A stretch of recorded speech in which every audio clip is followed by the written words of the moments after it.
को निकाल कर कुछ क्या नहीं बोला।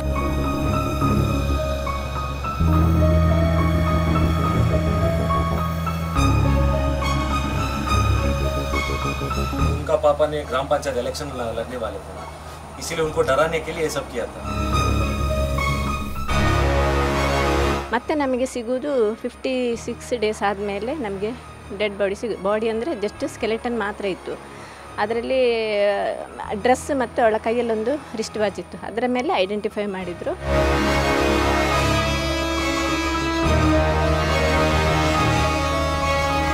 కర్ణాటక ధర్మస్థలిలో జరిగిన అరాచకాలు అత్యాచారాలు అత్యంత దారుణమైన కిరాతకమైన ఘటన ఇది. 1986లో అంటే ఈ హత్యల పరంపర ఇప్పటిది కాదు, 1979 నుంచి జరుగుతున్నాయి. 79లో వేదవల్లిని అత్యంత దారుణంగా చంపారు. 1986లో జరిగిన పద్మలత హత్య అనేది చరిత్రలో ఎప్పటికీ కూడా మర్చిపోలేని. ఆ తర్వాత జరిగింది సౌజన్య హత్య. ఇట్లా హత్యల పరంపర కొనసాగుతూనే ఉంది. అమ్మాయిని కిడ్నాప్ చేయటం, రేప్ చేయటం, చంపి అడవిలో పడేయటం. సో ఇదేదో క్రైమ్ సినిమాల్లో చెప్పే వ్యవహారం కాదు, రియల్గా ధర్మస్థల్లో జరిగింది. అందుకని ఇక్కడ ప్రజలందరిలో కూడా ఎంత ఎత్తున విప్లవం అనేది చెలరేగుతుంది. ప్రస్తుతం నేను పద్మలత వాళ్ళ అక్కగారి ఇంటి దగ్గర ఉన్నాను. ప్రస్తుతం పద్మలత ఫోటో కూడా మీకు ఇక్కడ ఒకసారి చూడొచ్చు. సో చనిపోయే ముందు ఇదే యూనిఫామ్, ఇది బేసిక్గా ఆమె ఇదే ధర్మస్థల ఆలయానికి సంబంధించి శ్రీ ధర్మస్థల మంజునాథేశ్వర డిగ్రీ కాలేజీలో పియూసీ సెకండ్ ఇయర్ చదువుతోంది. మీరు సిమిలారిటీ ఏంటంటే ఇక్కడే హత్యకు గురైన సౌజన్య పియూసీ ఫస్ట్ ఇయర్ చదువుతోంది. 2012లో ఆమె మర్డర్ అయింది. ఈమె 1986లో అంటే సౌజన్య కంటే ముందే హత్యకు గురైంది. ఆమె అదే కాలేజీలో, సౌజన్య ఏదైతే కాలేజీలో చదివిందో అదే కాలేజీలో పియూసీ సెకండ్ ఇయర్ చదువుతున్న పద్మలతని అత్యంత దారుణంగా చంపేశారు. చంపింది ఎవరు అనేది అనేక రకాల అనుమానాలు, అనేక రకాల అంశాలు అప్పట్లో బయటకు వచ్చాయి, కానీ ఇన్వెస్టిగేషన్ ముందుకి వెళ్ళలేదు. ఇక్కడ మీరు ఒకసారి చూస్తే కుమారి పద్మలత జననం 3/4/1969. సో ఇక్కడ చనిపోయింది 22/12/1986. సో 17/2/1987 మధ్య అని అంటూ ఉన్నారు.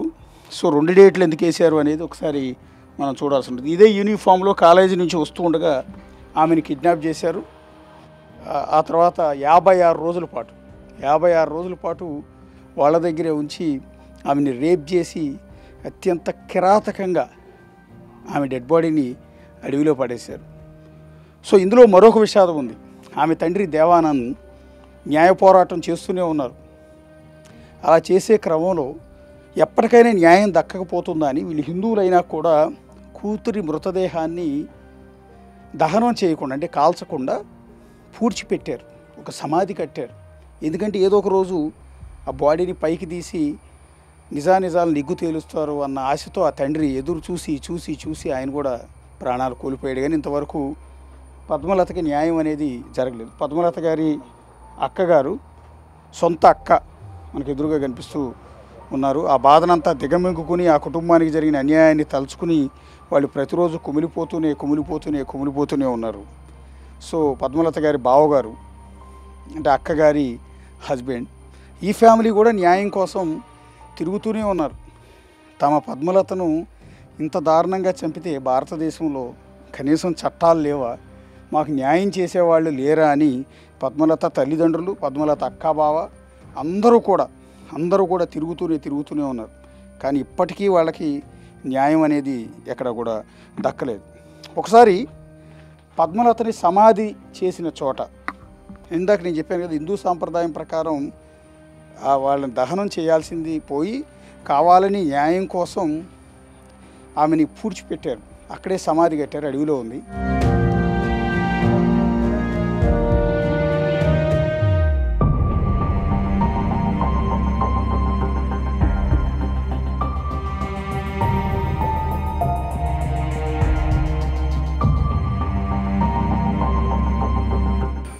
What's happened on that day? How do you fight to against the Virendra Hegde family? ಅವತ್ತು ಕಾಲೇಜ್ ಡೇ ಇತ್ತು sir, 3 days college day. December 22 1986ಗೆ ಫಸ್ಟ್ ಡೇ ಅವಳು ಹೋಗಿದ್ದು. ನೈಟ್ ಪ್ರೋಗ್ರಾಮ್ ಇಲ್ಲ ಅವತ್ತು ಈವ್ನಿಂಗ್ ಬರ್ತಾರೆ ಅಂತ ಹೇಳಿ ಮನೆಯಿಂದ ಹೋಗಿದ್ದು. ಆದರೆ ಅವಳು ಇದು ಈವ್ನಿಂಗ್ ಆದರೂ ಮನೆಗೆ ಬರಲಿಲ್ಲ. ಮನೆಗೆ ಬರದಿರುವಾಗ ಅಂದರೆ ಉಜಿರೆಯಿಂದ ಧರ್ಮಸ್ಥಳಕ್ಕೆ ಬಸ್ಸಲ್ಲಿ ಬರೋದು, ಅಲ್ಲಿಂದ ಇಲ್ಲಿಗೆ ಜೀಪಲ್ಲಿ ಮಕ್ಕಳು ಬರೋದು. ಹಾಗೆ ಆ್ಯಸ್ ಯೂಶ್ವಲ್ ಬರ್ತಾಳೆ ಅಂತ ವೆಯ್ಟ್ ಮಾಡಿದರು, ತುಂಬ ಟೈಮ್ ವೆಯ್ಟ್ ಮಾಡಿದರು, ಅವರು ಬರಲಿಲ್ಲ ಅಂತ ಹೇಳಿ ನಮ್ಮದು ಫಾದರ್ ಅಲ್ಲಿ ಹೋಗಿ ವಿಚಾರಿಸಿದರು ಬಸ್ ಸ್ಟ್ಯಾಂಡಲ್ಲಿ. ಆವಾಗ ಅಲ್ಲಿ ವಿಚಾರಿಸುವಾಗ ಯಾರು ನೋಡಿದ್ದಾರೆ ಅಂತ ಹೇಳಲಿಲ್ಲ, ಆದರೆ ಬಸ್ಸಿದ್ದು ಕಂಡಕ್ಟರ್ ಹೇಳಿದರು ಅಲ್ಲಿ ಬಂದು ಬಸ್ ಪಾಸ್ ನೋಡಿಬಿಟ್ಟು ಅವರು ಬಂದು ಅಲ್ಲಿ ಇಳಿದಿದ್ದಾರೆ ಹೇಳಿದರು. ಮತ್ತು ನಮ್ಮ ಅಂಕಲ್ ಅವರು ಅವರು ಉಡುಪಿನಿಂದ ಧರ್ಮಸ್ಥಳಕ್ಕೆ ಬರುವವರು ಸೇಮ್ ಬಸ್ಸಲ್ಲಿದ್ದರು. ಅವರು ಕೂಡ ಹೇಳಿದರು ಇವಳು ಬಂದು ಇಲ್ಲಿ ಇಳಿದಿದ್ದಾಳೆ ಅಂತ ಧರ್ಮಸ್ಥಳದಲ್ಲಿ ಇಳಿದ ಮೇಲೆ ಏನಾಗಿದೆ ಅಂತ ಯಾರಿಗೂ ಗೊತ್ತಿಲ್ಲ. ಮತ್ತು ಅಪ್ಪ ನೆಕ್ಸ್ಟ್ ಡೇ ಹೋಗಿ ಪೊಲೀಸ್ ಕಂಪ್ಲೇಂಟ್, ಅಂದರೆ ಇಲ್ಲಿ ಪೊಲೀಸ್ ಸ್ಟೇಷನ್ ಇಲ್ಲ ಧರ್ಮಸ್ಥಳದಲ್ಲಿ ಆ ಟೈಮಲ್ಲಿ, ಬೆಳ್ತಂಗಡಿ ಪೊಲೀಸ್ ಸ್ಟೇಷನಿಗೆ ಹೋಗಿ ಸ್ಟೇಷನಲ್ಲಿ ಇದು ಕಂಪ್ಲೇಂಟ್ ಕೊಟ್ಟರು. ಆದರೆ ಅವರು ಕಂಪ್ಲೇಂಟ್ ತಗೊಳ್ಳಿಲ್ಲ. ಆಗ ಇವರು ಅಂದರೆ ನಮ್ಮ ಫಾದರ್ ಇದರಲ್ಲಿ ಕಮ್ಯುನಿಸ್ಟ್ ಪಾರ್ಟಿನಲ್ಲಿ ಇದ್ದರು, ರೈತ ಸಂಘ ಮತ್ತು ಕಮ್ಯುನಿಸ್ಟ್ ಪಾರ್ಟಿ ಅದರಲ್ಲಿ ಇದ್ದರು. ಅವರು ಪಾರ್ಟಿಯವರಿಗೆ ಇನ್ಫಾರ್ಮ್ ಮಾಡಿದರು ಹೀಗೆ ಅಂತ ಹೇಳಿ ಕೇಸ್ ತಗೊಳ್ತಾ ಇಲ್ಲ ಅಂತ. ಆಮೇಲೆ ಪಾರ್ಟಿದ್ದು ಮೆಂಬರ್ಸ್ ಕೂಡ ಜೊತೆಯಲ್ಲಿ ಹೋಗಿ ಅವರಲ್ಲಿ ಪ್ರೆಷರ್ ಹಾಕಿ ಯಾಕೆ ತಗೊಳ್ಳೋದಿಲ್ಲ ಅಂತ ಹೇಳಿದ ಮೇಲೆ ಕೇಸ್ ತಗೊಂಡ್ರು. ನಾವು ವಿಚಾರಿಸ್ತೇವೆ, ಏನಂತ ನಿಮಗೆ ಹೇಳ್ತೇವೆ ಹೇಳಿದರು. ಆದರೆ ಆಮೇಲೆ ಅವರು ಏನು ಹೇಳಿಲ್ಲ. ಅಪ್ಪ ಡೈಲಿ ಅಪ್ ಆ್ಯಂಡ್ ಡೌನ್ ಮಾಡ್ತಿದ್ರು, ಇಲ್ಲಿಂದ ಬೆಳ್ತಂಗಡಿಗೆ ಹೋಗಿ ವಿಚಾರಿಸ್ತಾಯಿದ್ರು. ಆದರೆ ಏನು ವಿಷಯ ಹೇಳಲಿಲ್ಲ. ಮತ್ತು ನಮಗೆ ಸಿಗೋದು 56 ಡೇಸ್ ಆದಮೇಲೆ ನಮಗೆ ಡೆಡ್ ಬಾಡಿ ಅಂದರೆ ಜಸ್ಟ್ ಸ್ಕೆಲೆಟನ್ ಮಾತ್ರ ಇತ್ತು. ಅದರಲ್ಲಿ ಡ್ರೆಸ್ ಮತ್ತು ಅವಳ ಕೈಯಲ್ಲೊಂದು ರಿಸ್ಟ್ ವಾಚ್ ಇತ್ತು. ಅದರ ಮೇಲೆ ಐಡೆಂಟಿಫೈ ಮಾಡಿದರು ಮಗಳದ್ದು ಬಾಡಿ ಅಂತ. ಇಲ್ಲಿಂದ ಒಂದು ಅರ್ಧ ಕಿಲೋಮೀಟರ್ ದೂರದಲ್ಲಿ ಒಂದು ರಿವರ್ ಇದೆ, ಅಲ್ಲಿ ಸಿಕ್ಕಿದ್ದು ಬಾಡಿ. ಮತ್ತು ಆಮೇಲೆ COD ಗೆ ಕೊಟ್ಟರು. COD ಅವರು ತನಿಖೆ ಮಾಡ್ತೇವೆ ಹೇಳಿದರು. ಆಮೇಲೆ ಅವ್ರ ಕಡೆಯಿಂದನೂ ಅವರು ಕರೆಕ್ಟ್ ಇನ್ವೆಸ್ಟಿಗೇಷನ್ ಏನೂ ಮಾಡಿಲ್ಲ. ಮತ್ತು ಅವರು ಹೇಳಿದರು ಇದು ಪತ್ತೆ ಮಾಡಲಿಕ್ಕಾಗದ ಕೇಸ್ ಅಂತ ಹೇಳಿ ರಿಪೋರ್ಟ್ ಕೊಟ್ಟರು ನಮಗೆ. ಆಮೇಲೆ CBIಗೆ ಹಾಕ್ಲಿಕ್ಕೆ ಹೇಳಿದರು. ಆ ಟೈಮಲ್ಲಿ ನಮಗೆ ಹಣದ್ದೆಲ್ಲ ಪ್ರಾಬ್ಲಮ್ ಇತ್ತು, ಏನು ನಮಗೆ ಕಷ್ಟ ಇತ್ತು. ಹಾಗೆ ನಮ್ಮ ಅಪ್ಪ ಅದಕ್ಕೆ ಹೋಗಿಲ್ಲ. ಸುಮಾರು ಫೈಟ್ ಮಾಡಿ, ಅಂದರೆ ಕಮ್ಯುನಿಸ್ಟ್ ಪಾರ್ಟಿಯವರು ಇದ್ದ ಕಾರಣ ತುಂಬ, ಅಂದರೆ ಆಗ ಯಾರೂ ನಮಗೆ ಸಪೋರ್ಟಿಗೆ ಇರಲಿಲ್ಲ ಸರ್. ಊರಿನವರು ಯಾರೂ ಬರಲಿಲ್ಲ ನಮಗೆ. ಯಾಕಂದರೆ ಇಲ್ಲಿ ಧರ್ಮಸ್ಥಳ ಅಂದರೆ ಅವರ ಕಾಲೇಜಲ್ಲಿ ಹುಡುಗಿ ಓದ್ತಾ ಇದ್ದ, ಹಾಗೆ ಅವರ ಬಗ್ಗೆ ತುಂಬ ಭಯ ಇತ್ತು ಜನರಿಗೆ, ಯಾರೂ ಬರಲಿಲ್ಲ ಅದಕ್ಕೆ. ಆಮೇಲೆ ಪಾರ್ಟಿಯವರು ಮಾತ್ರ ಮೇನ್ ಬಂದಿದ್ದು. ಮತ್ತು ನಮ್ಮ ಮನೆಗೆ ಯಾರನ್ನು ಬರಲಿಕ್ಕೆ ಬಿಡ್ತಿರ್ಲಿಲ್ಲ. ಮನೆ ಎದುರಲ್ಲಿ ಒಬ್ಬರು ಪೊಲೀಸ್ ಕಾನ್ಸ್ಟೇಬಲಿಗೆ ನಿಲ್ಲಿಸಿ ಮನೆಗೆ ಯಾರಾದರೂ ಬಂದರೆ ಅವರನ್ನು ಬರದ ಹಾಗೆ ಎಲ್ಲ ಮಾಡ್ತಿದ್ರು. ಮತ್ತು ಯಾರು ಬರಬೇಕಿದ್ರೆ ಈಗ ಕಾಡು ದಾರಿಯಲ್ಲಿ ಬಂದು ನಮಗೆ ಹೇಳ್ತಿದ್ರು ಅಷ್ಟೇ. ಹಾಗೆ ನಮ್ಮನ್ನೊಂಥರ ಸಪ್ರೇಟ್ ಮಾಡಿಬಿಟ್ರು. ಯಾರು ನಮಗೆ ಸಪೋರ್ಟಿಗೆ ಬಂದಿಲ್ಲ ಆ ಟೈಮಲ್ಲಿ. ರಿಲೇಟಿವ್ಸನ್ನು ಕೂಡ ಮನೆಗೆ ಬರದಾಗೆ ಮಾಡಿದರು. ಮತ್ತು ರಿಲೇಟಿವ್ಸ್ ಎಲ್ಲ ಮನೆಗೆ ಬರ್ತಾ ಇದ್ದವರಿಗೂ ಕರ್ಕೊಂಡೋಗಿ ಎಲ್ಲ ಹೊಡಿತಿದ್ರು, ಎಲ್ಲ ಮಾಡ್ತಿದ್ರು. Why your sister dead body has buried? ಅಂದರೆ ಆ ಟೈಮಲ್ಲಿ ಸರ್ ಇದು ಏನು ಇವರು ಸರಿಯಾಗಿ ಇನ್ವೆಸ್ಟಿಗೇಟ್ ಮಾಡಿಲ್ಲ, ಏನಂತ ಗೊತ್ತಾಗಿಲ್ಲಲ್ಲ. ಅದಕ್ಕೆ ನಮ್ಮದು ಫಾದರೇ ಹೇಳಿದರು ಹೀಗೆ ಬರಿ ಮಾಡುವ. ಯಾಕಂದರೆ ಇನ್ನೊಂದು ಟೈಮಲ್ಲಿ ಏನಾದರೂ ಇನ್ವೆಸ್ಟಿಗೇಷನ್ ಅಂತ ಬಂದರೆ ಆ ಟೈಮಲ್ಲಿ ಬಾಡಿ ಇಲ್ಲ ಅಂದರೆ ಪ್ರಾಬ್ಲಮ್ ಆಗುತ್ತೆ, ಅದಕ್ಕೋಸ್ಕರ ಬರಿ ಮಾಡುವ ಹೇಳಿದರು. ಹಾಗೆ ಮತ್ತೆ ಬರಿ ಮಾಡಿದ್ದು.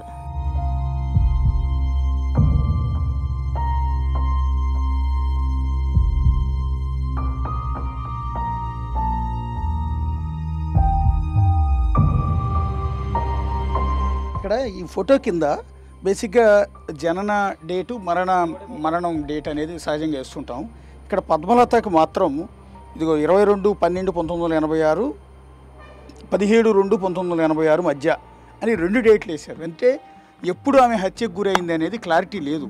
ఎందుకంటే 22/12 అంటే డిసెంబర్ 22వ తేదీ 1986న ఆమె SDM కాలేజ్ అంటే శ్రీ ధర్మస్థల మంజునాథేశ్వర ఆలయంలో PUC సెకండ్ ఇయర్ కాలేజీలో PUC సెకండ్ ఇయర్ చదువుతుంది కాబట్టి ఆ రోజు కాలేజీకి వెళ్ళింది. ఆ రోజే మిస్ అయిపోయింది, ఇంటికి రాలేదు. తర్వాత ఫిబ్రవరి 17, 1987 అంటే నెక్స్ట్ ఇయర్ ఒక 56 రోజుల తర్వాత ఆమె మృతదేహం అనేది అడవిలో దొరికింది. అంటే 56 రోజుల పాటు ఆమె వాళ్ళ దగ్గరే ఉంది. మానసికంగా శారీరకంగా చిత్రహింసలకు గురైంది.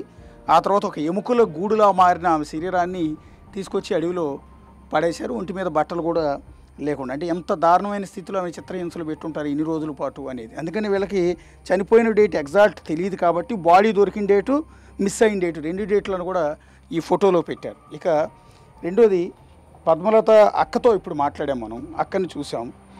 నెక్స్ట్ పద్మలత తల్లి ఉన్నారు. 86 ఏళ్ల వయసు. నిండా పెళ్లి కాని వయసులో 17-18 ఏళ్ల వయసులో ఉన్న తన కూతురు అత్యంత దారుణమైన స్థితిలో అత్యాచారానికి గురై కనీసం డెడ్ బాడీ అత్యంత దారుణమైన స్థితిలో దొరికితే అది కళ్ళారా చూసిన ఆ తల్లి పరిస్థితి ఏంటనేది మీరు ఒకసారి చూడండి. ప్రస్తుతం ఆ తల్లిని మనం ఎదురుగా దృశ్యాల్లో చూస్తున్నాం. ఆమె మాట్లాడలేదు ప్రస్తుతం, ఎందుకంటే అప్పటి నుంచి ఇప్పటి వరకు ఆ తల్లి కూతురు పోయిన ఆ షాక్లోనే ఉంది. సో ఇప్పటికీ కూడా తనకు న్యాయం జరుగుతుందని ఎదురు చూస్తుంది. తండ్రి పోరాటం చేసి ఆయన రీసెంట్ 5 ఏళ్ల క్రితం ప్రాణాలు కోల్పోయారు దేవానంద్. తల్లి మాత్రం ఇప్పటికైనా న్యాయం దక్కుతుందా అని గత 40 ఏళ్ళుగా 40 ఇయర్స్ నుంచి ఆ తల్లి ఎదురు చూస్తూనే ఉంది. ఏ కన్నబిడ్డ అయినా సరే చక్కగా పెళ్లి చేసుకుని పిల్లలతో హ్యాపీగా ఉంటే తల్లి సంతోషిస్తుంది.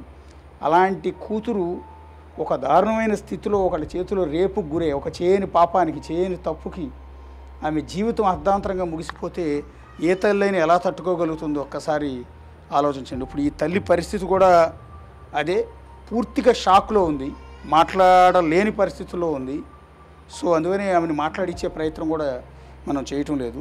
ఒకసారి ఆమె తండ్రి ఈ మృతదేహాన్ని దహనం చేయకుండా పూడ్చిపెట్టారు, సమాధి చేశారని చెప్పాం కదా. సమాధి దగ్గరికి ఒకసారి వెళ్దాం. అసలు ఎందుకు ఈ పద్మలతను కిడ్నాప్ చేశారు, అత్యాచారం చేశారు అంటే దాని వెనక పెద్ద స్టోరీ ఉంది. ఎందుకు ఇంతలో వాళ్ళు పగబట్టారు అనే దానికి ఒక పెద్ద స్టోరీ ఉంది. అదేంటనేది అక్కడికి వెళ్ళిన తర్వాత చెప్తాను రండి.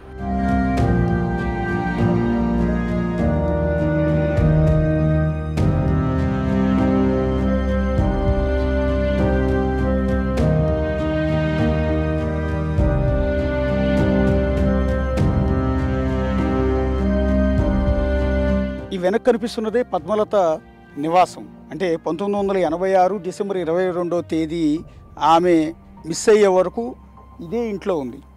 ఈ ఇంట్లోంచి ఆమె SDM కాలేజీలో చదువుకోవటం కోసం లంచ్ బాక్స్ కూడా తీసుకుని ఎక్కడి నుంచే బయలుదేరింది. ఆమె కాలేజీకి వెళ్ళే ముందు తండ్రి దేవానంద్ అండ్ తల్లి ఇద్దరు కూడా ఆమెకి టాటా చెప్పారు. ఎక్కడి నుంచి నవ్వుతూ బయలుదేరిన పద్మలత ఆ తర్వాత ఇంటికి తిరిగి రాలేదు. అప్పట్లో పద్మలత ఉన్నప్పుడు ఈ ఇల్లు కలకలాడుతూ ఉండేది వాళ్ళందరితో, వాళ్ళ అక్క చెల్లెళ్ళు, తల్లి తండ్రి, హ్యాపీ ఫ్యామిలీ. ఈ పచ్చటి ఈ పర్యావరణంలో హ్యాపీగా బతికేవాళ్ళు వాళ్ళంతా కూడా. వాళ్ళు ఊహించలేదు ఇంత పెద్ద దారుణం జరుగుతుంది, ఇంత పెద్దటి దారుణానికి తమ కూతురు గురవుతుందని తల్లిదండ్రులు అనుకోలేదు. తనకి ఇంతటి భయంకరమైన చావు వస్తుందని పద్మలత కూడా ఎప్పుడు అనుకుని ఉండదు. సో ఏమీ చేయని పాపానికి ఆమె టార్గెట్ అయింది, ఆమె ప్రాణాలు కోల్పోయింది. అది కూడా మామూలు మరణం కాదు, అత్యంత భయానకమైన హత్యకు గురి కాబడింది పద్మలత. సో పద్మలత నివాసం లోపల ప్రస్తుతం ఎవరు మనుషులు లేరు. ఆ తర్వాత తండ్రి చనిపోయిన తర్వాత ఇల్లు ఖాళీ చేసి ఇక్కడ నుంచి వెళ్ళిపోవడం అనేది జరిగింది. పద్మలతకు సంబంధించిన గుర్తులన్నీ ఈ ఇంట్లోనే ఉన్నాయి. సో ఆ తర్వాత తండ్రి చనిపోయిన తర్వాత ఈ ఇల్లు ఖాళీ చేశారు. ఇక్కడ నుంచి వాళ్ళంతా కూడా వెళ్ళిపోవటం అనేది జరిగింది. సో ఈ పద్మలత మరణం అప్పట్లో అతిపెద్ద సంచలనం. ఇప్పుడు అంత మీడియా యాక్టివ్గా లేదు, ఈ సోషల్ మీడియా లేదు కాబట్టి ఆ మరణంకి సంబంధించిన కారకులు ఎవరు అనేది తేల్చలేకపోయారు. ఎందుకంటే అన్ని వ్యవస్థల్ని మేనేజ్ చేసేసారు. సో బయట ప్రపంచానికి తెలియకుండా తొక్కేశారు. కానీ తల్లిదండ్రులు ఇద్దరు కూడా తమ బిడ్డకి న్యాయం చేయాలని ఎన్నో ఏళ్ళు పోరాటం చేసినా కూడా వాళ్ళ పోరాటం వృధానే అయింది తప్ప ఎక్కడా కూడా వాళ్ళకి న్యాయం జరగలేదు. చరిత్రలో జరిగిన ఒక దారుణాల్లో ఇది అత్యంత భయంకరమైన దారుణం.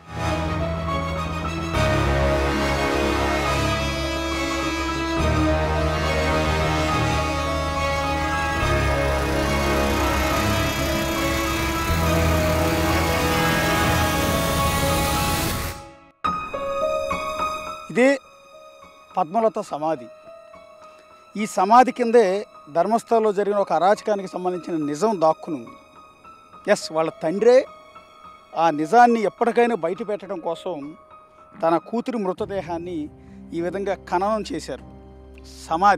సమాధిని చూస్తున్నారు కదా మీరు ఇక్కడ. ఈ సమాధి కిందే పద్మలత మృతదేహం ఉంది. బేసిక్గా దేవానంద్ ఫ్యామిలీ అంటే పద్మలత ఫ్యామిలీ హిందూ ఫ్యామిలీ. చనిపోయినప్పుడు సహజంగానే దహనం చేస్తారు, అంటే కాల్చివేయటం మనందరం కూడా తెలిసిందే.